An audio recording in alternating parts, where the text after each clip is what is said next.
tema que se va a exponer hoy va a ser diabetes mellitus tipo 1.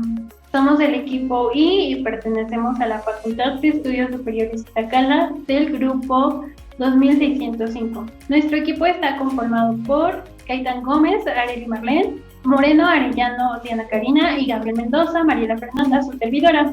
Para iniciar vamos a empezar definiendo qué es la diabetes mellitus. Según la Organización Mundial de la Salud, es una enfermedad crónica que aparece cuando el páncreas no produce insulina suficiente para el organismo o cuando el organismo no utiliza de manera eficaz la insulina que produce.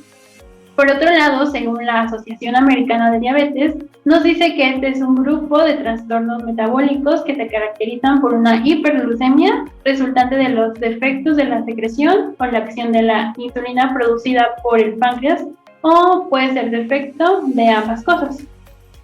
Vamos a ver que el fenotipo específico para todos los tipos de diabetes mellitus va a ser la hiperglucemia. Esta, si no es controlada de manera adecuada y correcta, vamos a ver que va a producir muchas complicaciones, tanto agudas como crónicas, que pueden tener como consecuencia una disminución en la calidad del paciente, de vida del paciente, o también pueden provocar hasta la muerte si no se tratan de manera inmediata en complicaciones agudas, como una cetoacidosis diabética.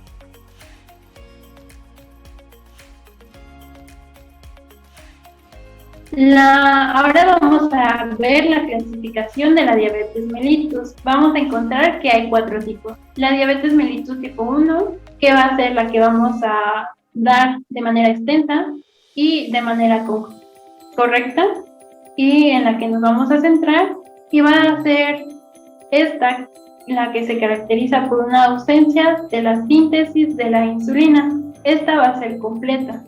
Antes era llamada diabetes juvenil, sin embargo este término ya se dejó de utilizar.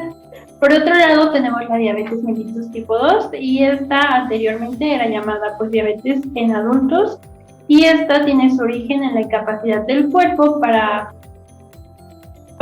utilizar de manera eficaz la insulina, lo que a menudo es consecuencia de una resistencia producida por un aumento de peso y una inactividad física. Por otro lado tenemos la diabetes gestacional, que va a ser una hiperglucemia que se detecta por primera vez durante el embarazo y se diagnostica entre el segundo o tercer trimestre de embarazo sin que haya antecedentes de algún tipo de diabetes anteriormente. Por otro lado tenemos los tipos específicos de diabetes mellitus, y aquí vamos a abarcar a varios tipos. La diabetes mellitus monogénica, y vamos a ver que dentro de esta está la diabetes neonatal y la de Moody. Por otro lado tenemos la diabetes causada por enfermedad del páncreas exócrino. Aquí entra, por ejemplo, una fibrosis quística, o la de diabetes mellitus producida por algunos medicamentos como glucocorticoides, o el tratamiento para el VIH, o también puede ser debida a un trasplante de órgano. Y como ya vimos, nos vamos a centrar en la diabetes mellitus tipo 1. Esta se define como una enfermedad autoinmune que se caracteriza por la destrucción de las células beta pancreáticas, produciendo una deficiencia absoluta, total de la insulina. Por lo general da en edades tempranas y es muy raro que se dé en adultos, sin embargo sí ha habido casos. Más adelante vamos a hablar un poquito más de esto.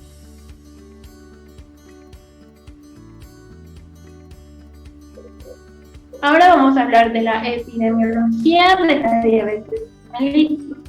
La incidencia a nivel mundial es de 9.3% en adultos de 20 a 79 años de edad. Vamos a encontrar que es una cifra aproximada de 463 millones de personas. Se dice que si no hay como un control sanitario para prevenirla, se puede llegar hasta 578 millones de personas con diabetes mellitus para el 2030. Uno de cada 2 adultos con diabetes mellitus no está diagnosticado, y el 10% de todo el gasto sanitario mundial es dedicado únicamente y exclusivamente para la diabetes mellitus. ¿Vale? Ahora vamos a hablar un poquito del perfil de edad. el 72% de las personas que tienen diabetes mellitus pertenece a la edad activa. Esto quiere decir que de 3 de cada 4 personas entre 20 y 74 años tiene esta patología, que es aproximadamente 352 millones de personas.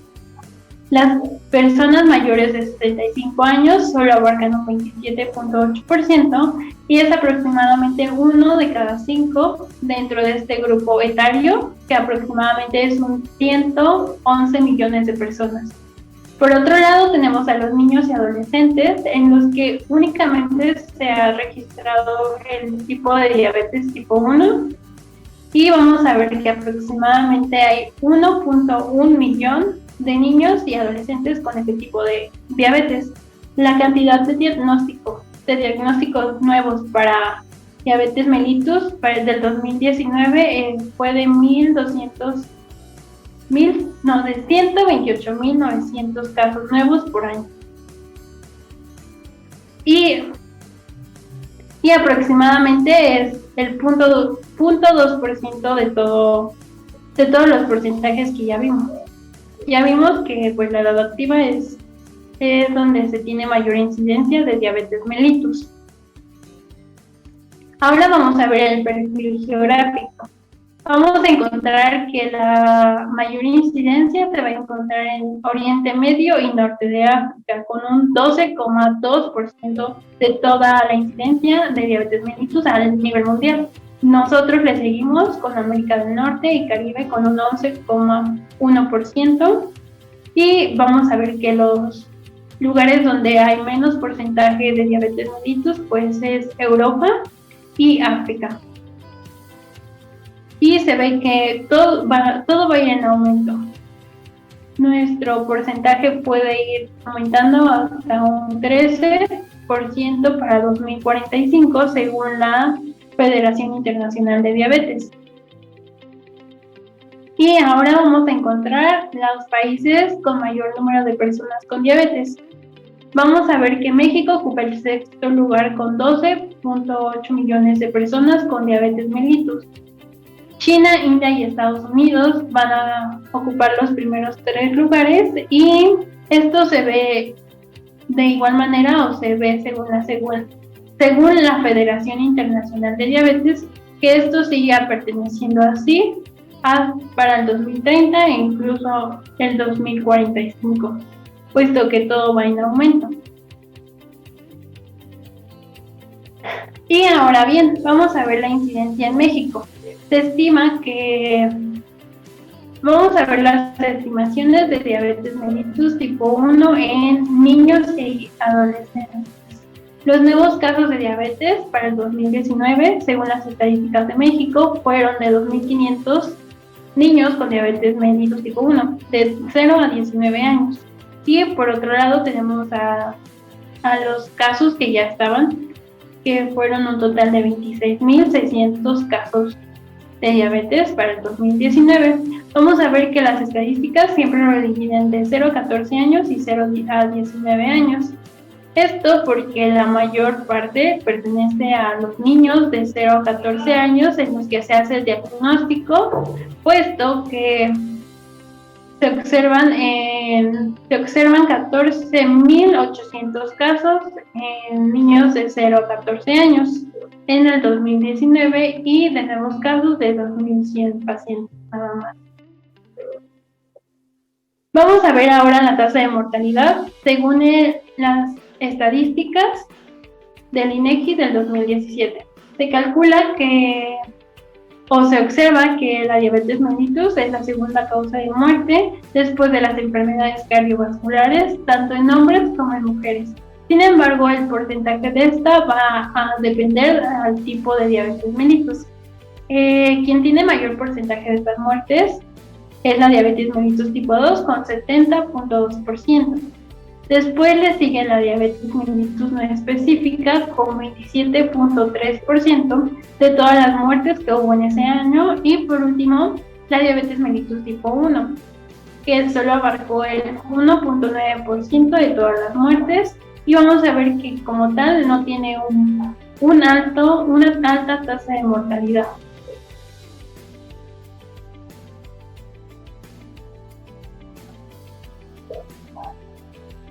Y vamos a ver que la clasificación se clasifica en 3 tipos. La tipo 1A, que esta se debe únicamente y exclusivamente a una activación inmunológica que destruye pues las células beta pancreáticas. La tipo 1B, que esta no se sabe por qué, cuál fue la causa exacta de la producción de esta destrucción. Por eso es idiopática y generalmente se ve en afroamericanos o asiáticos. Y la tipo LADA, por sus siglas en inglés, que esta también es autoinmune, sin embargo es de aparición tardía. Han visto casos que incluso aparecen después de los 70 años de edad. Y vamos a ver que la Asociación de Diabetes Mellitus Americana la divide en 3 estadios. El primer estadio se debe pues clásicamente a una autoinmunidad. En los 3 estadios se va a ver esa característica. En el estadio 1 vamos a ver que la glucemia se va a mantener normal y no va a aparecer ningún síntoma que nos haga pensar que un paciente tiene diabetes mellitus tipo 1. En el estadio 2 ya va a haber una disglucemia y va a ser presintomática. Y en el estadio 3 ya va a tener las manifestaciones clínicas para poder diagnosticar al paciente con diabetes mellitus y claramente aquí se va a observar una hiperglucemia. Ahora bien, vamos a ver la etiología. Aquí vamos a ver que van a estar tanto implicados factores genéticos como ambientales que puedan causar la activación inmunológica que cause la destrucción de las células beta pancreáticas que producen pues la insulina. La diabetes se va a manifestar clínicamente cuando se destruye más del 90% de estas células y pues aquí no se ve afectación de las células alfa ni del páncreas exócrino. Ahora vamos a ver los factores genéticos. El mecanismo hereditario de este tipo para la diabetes tipo 1 no es bien conocida todavía, sin embargo se cree o parece que hay polimorfismos de múltiples genes que influyen en el riesgo de padecer esta patología. El mecanismo hereditario de la diabetes, aquí vamos a ver que el lugar con mayor asociación a la susceptibilidad para el desarrollo de la diabetes mellitus 1 es en el locus de histocompatibilidad HLA cromosoma 6 y se ve que más del 90% de los pacientes que tienen diabetes mellitus tipo 1 tienen una haplopía en HLA DR3 o HLA DR4. También se pueden presentar de manera conjunta y a esto se le llama heterocigoto, que es de R3, 4, y por lo general no es común, sin embargo, sí se puede llegar a presentar. Por otro lado, vamos a ver que esta diabetes es de impronta sexual. Esto quiere decir que existe riesgo de transmitir la diabetes a la descendencia. Se tiene un riesgo 5 veces mayor si el padre padece diabetes mellitus tipo 1 y disminuye cuando la madre tiene diabetes mellitus tipo 1. Esto nada más aplica en un 1 al 2% de los casos y en familiares de primer grado de diabetes tiene una probabilidad del 5 al 10%. El riesgo máximo de padecer esto parece ser que son los gemelos monocigotos de los pacientes afectados y esto llega a ser hasta un 70% de los casos. Ahora bien, vamos a tener los factores ambientales. Estos no se conocen tan bien, sin embargo, se han visto en pacientes que tienen diabetes mellitus tipo 1. Infecciones víricas como la rubiola o el Coxsackie B4, la exposición temprana a la ceroalbúmina y o caseína de la leche de vaca, una inducción de cereales antes del tercer mes o después del séptimo mes, o una baja ingesta de vitamina D o ácidos omega 3. También a la exposición de nitritos de contenidos de agua. Esto porque todos estos factores favorecen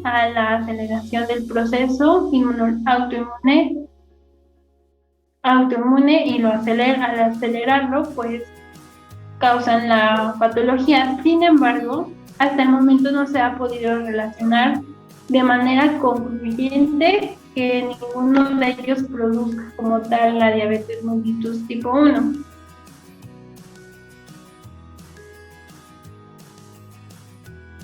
Como ya se mencionó, hay dos tipos esenciales de diabetes mellitus tipo 1, la 1A o autoinmune y 1B o idiopática. Hablaremos principalmente de la 1A, en la cual se van a generar autoanticuerpos circulantes frente a las proteínas que se producen en las células beta del islote de Langerhans, tal como la descarboxilasa del ácido glutámico, la insulina, la tirosina fosfatasa IA2 y el transportador de zinc 8. Se sabe que es un proceso prolongado, ya que se pueden detectar estos autoanticuerpos inclusive antes de presentar una hiperglicemia franca, que se manifiesta ya hasta que la mayor parte de la masa celular está afectada, hasta en un 70 u 80% y en algunos pacientes casi en su totalidad. El proceso puede ser tan prolongado que el claro ejemplo es la diabetes autoinmune latente del adulto, también conocida como diabetes tipo LADA, en los que desde el principio es posible que estos pacientes no reconocidos con una diabetes autoinmune tengan la suficiente función de las células beta como para no generar una cetosis, y por su edad son diagnosticados generalmente con diabetes mellitus tipo 2. Sin embargo, presentan una creciente dependencia a la terapia con insulina a lo largo del tiempo, a medida que se van destruyendo sus células beta. Es importante reconocerlos, ya que hay estudios que indican que hasta un 15% de los pacientes mayores de edad previamente diagnosticados con diabetes mellitus tipo 2 en realidad pueden tener una diabetes autoinmune de tipo LADA. Y aunque son de utilidad estos autoanticuerpos para el diagnóstico principalmente, estos no provocan como tal la destrucción de este tipo de células en la diabetes mellitus tipo 1, sino que se causa por una infiltración de los linfocitos T a los islotes de Langerhans en un proceso llamado insulitis. Y al momento del diagnóstico, los pacientes ya se encuentran extensamente infiltrados con linfocitos T, tanto auxiliares como citotóxicos. Esta gráfica explica claramente lo que pasa con las células beta del islote de Langerhans en la diabetes mellitus tipo 1. Al nacimiento y en los años posteriores, tenemos una cantidad estable de células beta y tenemos una predisposición genética que no desarrolla la enfermedad hasta que se presenta un inmunoactivador. Como ya se mencionó, pueden ser causas genéticas y ambientales sobre todo. Estos van a desencadenar un proceso de destrucción de las células beta hasta que se establece como tal una enfermedad, que es la diabetes. Esto provoca un trastorno progresivo de la liberación de la insulina, y con esto un estado catabólico que se caracteriza por poca insulina circulante, por un aumento del glucagón circulante y por una baja captación de nutrientes por parte de los 3 tejidos blancos principales de la insulina, que es el tejido hepático, el muscular y el graso, los cuales por su parte van a intentar compensar toda esta situación. El tejido hepático va a suministrar glucosa al torrente sanguíneo por medio de la glucogenólisis. El músculo va a suministrar aminoácidos y el tejido graso va a donar ácidos grasos al torrente sanguíneo, todos a partir de sus depósitos de almacenamiento correspondientes.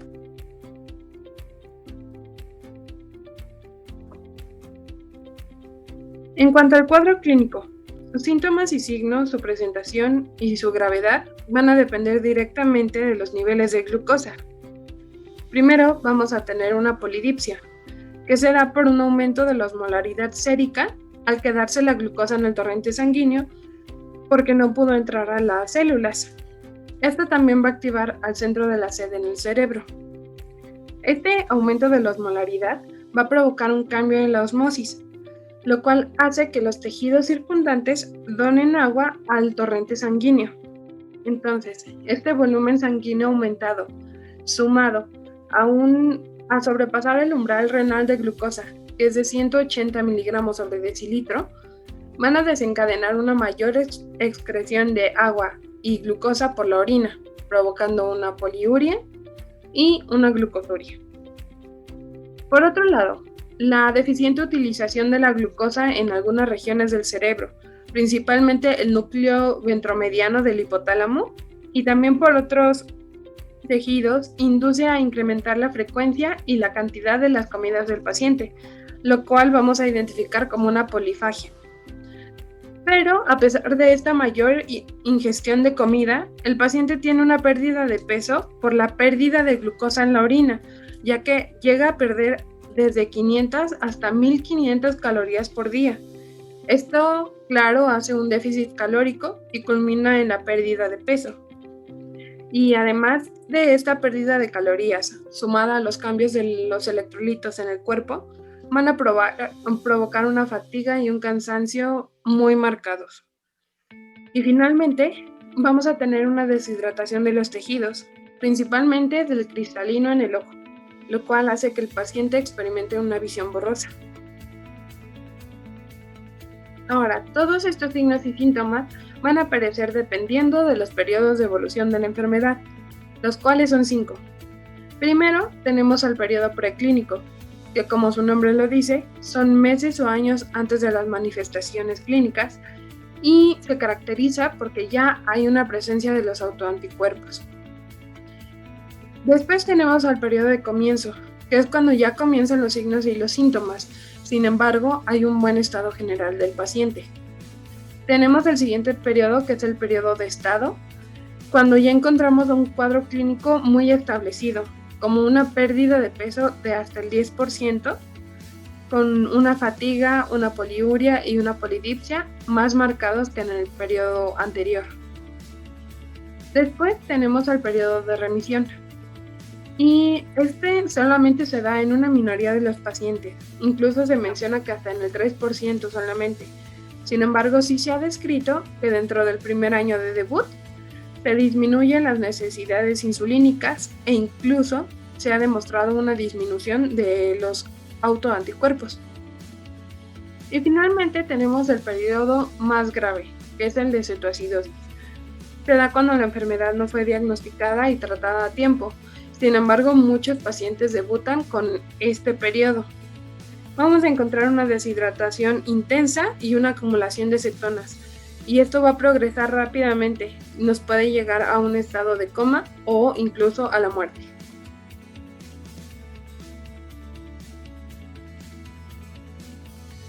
El diagnóstico se va a basar principalmente en 4 estudios, que es una glucemia basal en ayunas mayor a 126 miligramos sobre decilitro en más de una ocasión.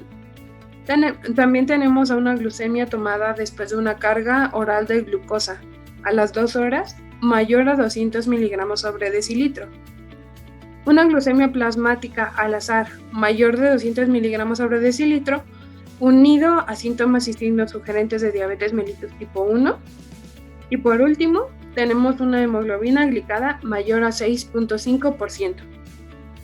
Estos 4 estudios nos pueden dar como tal el diagnóstico de diabetes mellitus 1, unido claro a una historia clínica, a antecedentes heredofamiliares o antecedente de uno de los inmunoactivadores ya mencionados, o también tener una edad de 0 a 19 años. Otra prueba que se puede hacer es la detección de autoanticuerpos.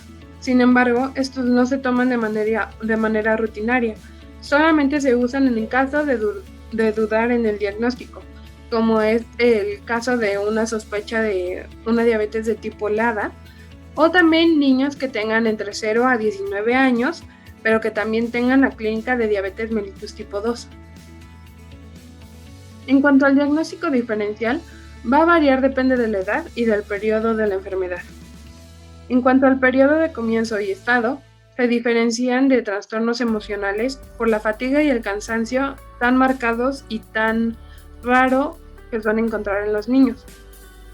Las infecciones urinarias, las enfermedades infecciosas y diabetes insípida por la poliuria.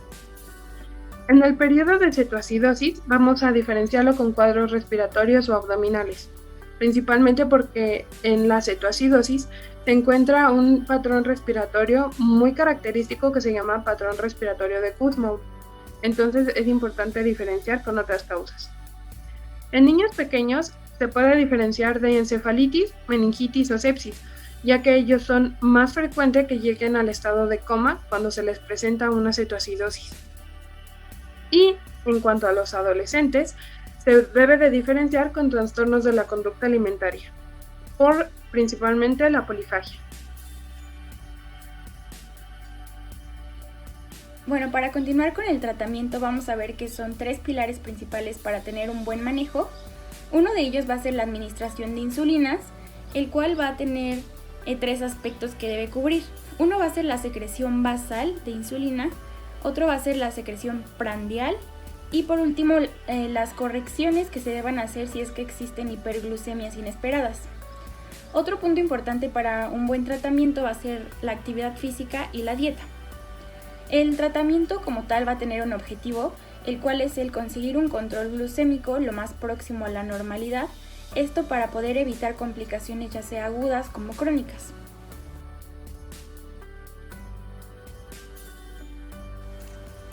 Bueno, de acuerdo a las insulinas, vamos a ver que se van a clasificar respecto a su inicio de acción, a su pico de acción y su duración.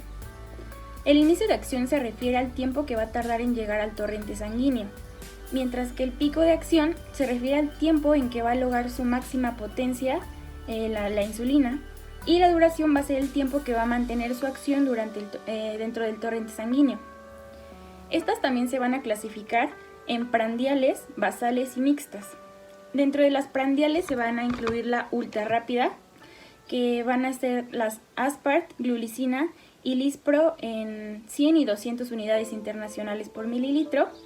Estas van a tener un inicio de acción dentro de los primeros 10 a 15 minutos después de que se aplicó. Su pico máximo va a ser en la primera y segunda horas y la duración va a ser de 3 a 5 horas. Otro tipo de insulina que va a ser prandial van a ser las rápidas, y estas van a tener un inicio a los 30 minutos, un pico máximo dentro de las segunda y cuarta horas que se aplicó y una duración de 6 horas. También van a estar de otra categoría que van a ser las basales. Aquí se van a incluir las insulinas intermedias, que como ejemplo está la NPH, que es la insulina humana. Esta va a tener un inicio de 1 a 2 horas después de que se aplicó. Su pico máximo va a ser entre la cuarta y octava hora y una duración de 12 horas en total. Y dentro de las prolongadas vamos a tener la glargina en una presentación de 100 o de 300 unidades internacionales por mililitro, el de Temir y el de Glutec. La glargina en la presentación de 100 unidades internacionales va a tener un inicio dentro de la primera hora o la segunda hora de que se aplicó, y lo importante de estas basales, de estas prolongadas más bien, va a ser que no van a tener un pico máximo, reduciendo el hecho de que puedan existir hipoglucemias. Y esta va a tener una duración total de 20 a 24 horas. Mientras que la glargina en una presentación de 300 unidades internacionales va a tener un inicio de las 3 a 4 horas después de que se aplicó.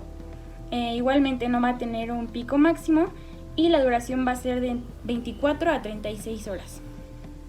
El de Temir va a tener un inicio de 1 a 2 horas después de que se aplicó. Igualmente no va a tener pico máximo y va a tener una duración de 12 a 18 horas. Y por último el de Glutec va a tener un inicio de 1 a 2 horas, tampoco va a tener pico máximo y esta va a tener una duración de 24 a 42 horas. Como había mencionado, también van a estar las insulinas mezclas o mezcladas.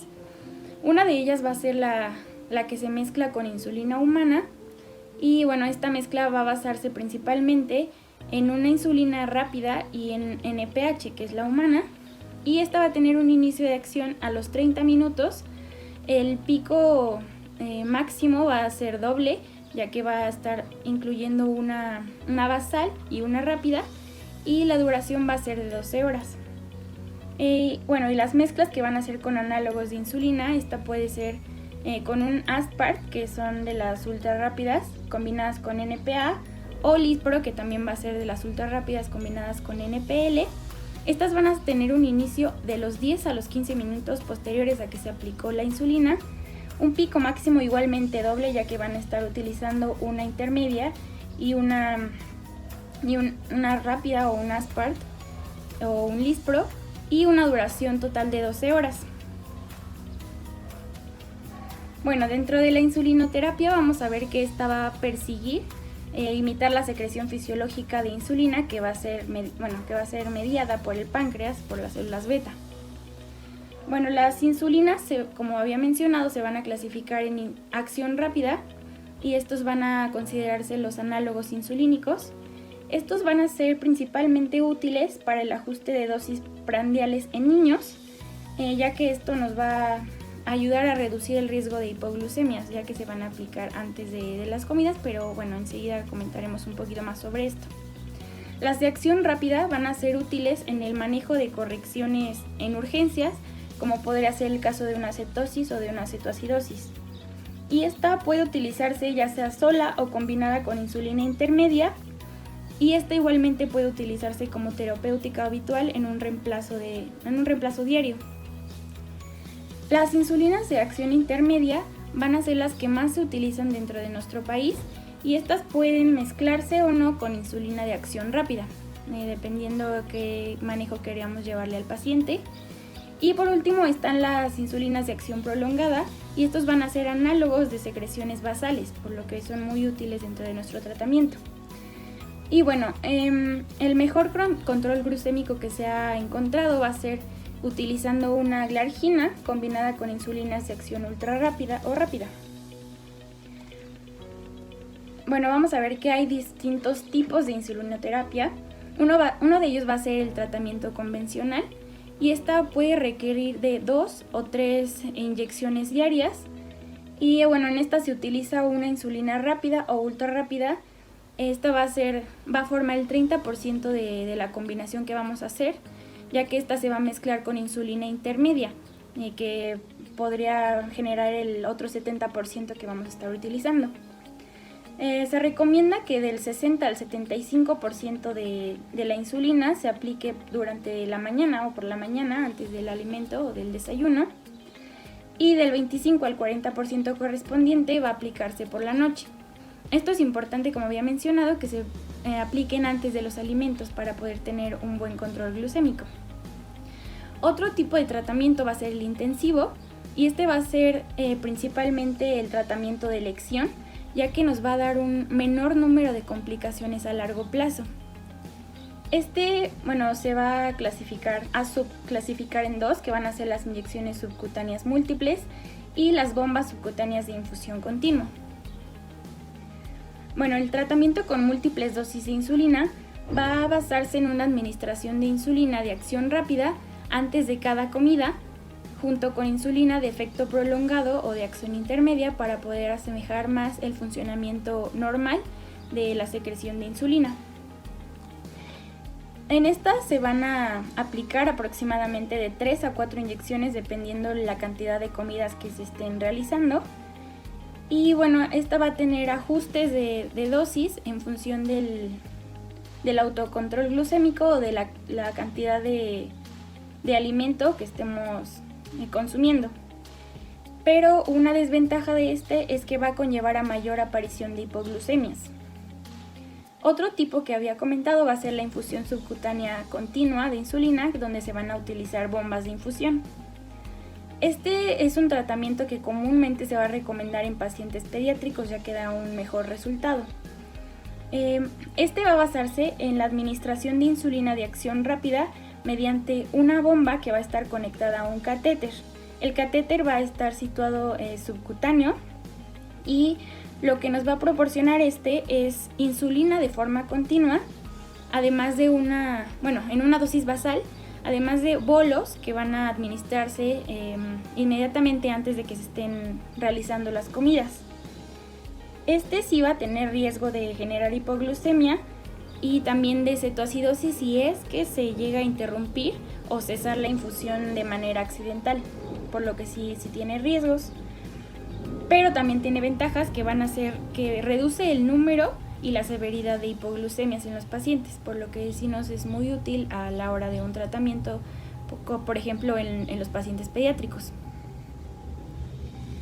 Bueno, ahora vamos a pasar a algunas pautas que van a ser útiles en el uso de insulina intermedia. Una de ellas va a ser la pauta con 2 dosis. Esta va a ser útil en fases iniciales donde todavía exista secreción residual de insulina endógena. Esta se va a utilizar combinada con insulina intermedia y regular, o puede utilizarse también con un análogo de acción rápida, que serían los Lispro, Aspart y Glulicina.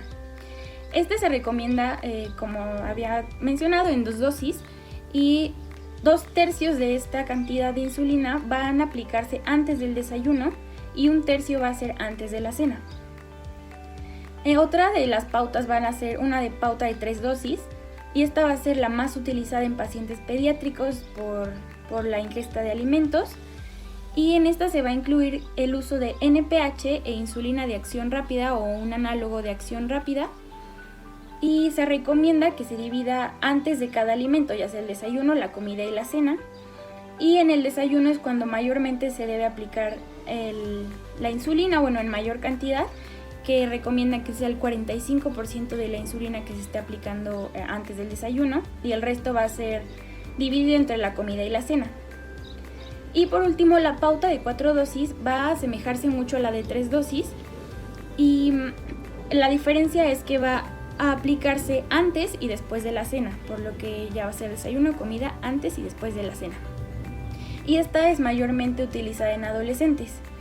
Se recomienda que antes de la cena se utilice una insulina rápida inmediatamente antes de que se consuman los alimentos, y 2 horas después de que se consuma la cena o de que haya terminado, se recomienda el uso de NPH para que tenga un control basal. Bueno, la dosis va a ser aproximadamente de 0.5 a 1 unidades internacionales por kilo al día, pero esta va a variar dependiendo la fase y la edad del paciente. En una fase inicial se va a recomendar una dosis de 0.3 a 0.5 unidades por kilo, mientras que en una fase de remisión parcial, o también que se le conoce de luna de miel, se va a recomendar el uso de menor de 0.5 unidades por kilo al día.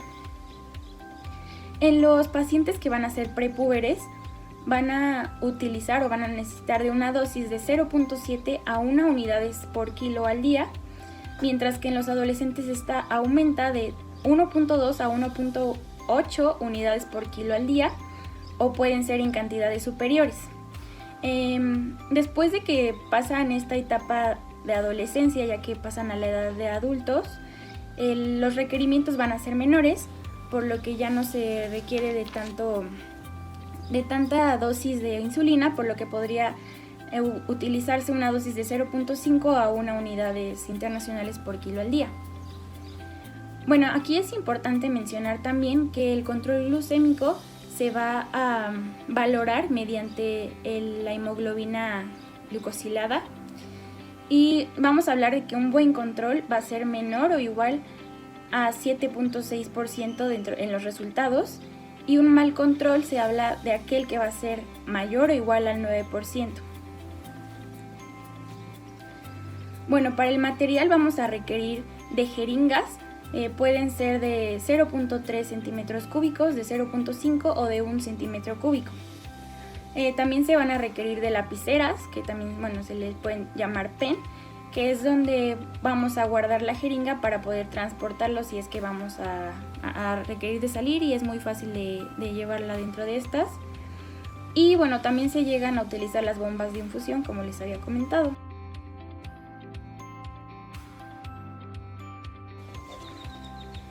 Bueno, para el método de aplicación es importante mencionar que la inyección debe ser subcutánea profunda, para lo que se recomienda el uso de jeringas cortas y aplicarlas de manera perpendicular a la base donde se esté aplicando, o si la aguja es un poco más larga, se recomienda que sea la aplicación en un ángulo de 45 grados.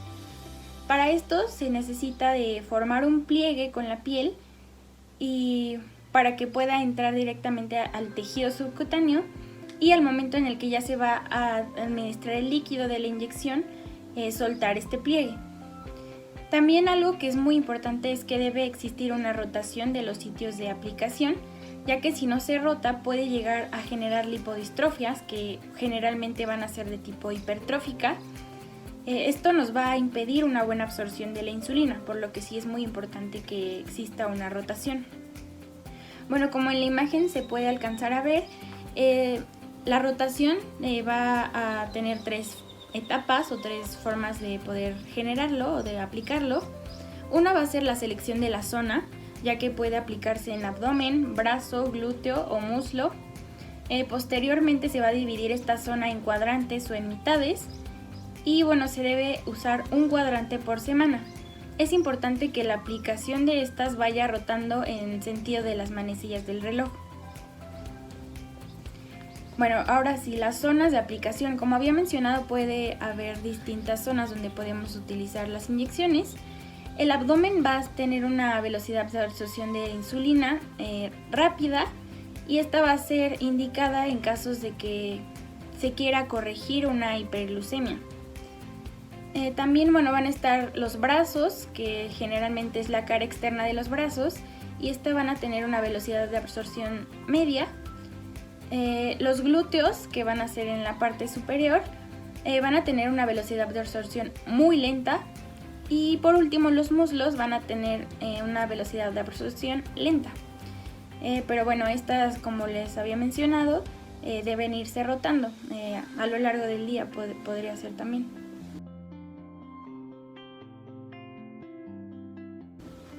Bueno, otro de los pilares para el tratamiento va a ser la actividad física, y en esta se recomienda que de preferencia sea una actividad aeróbica de intensidad moderada, y se recomienda también que se realice de manera regular.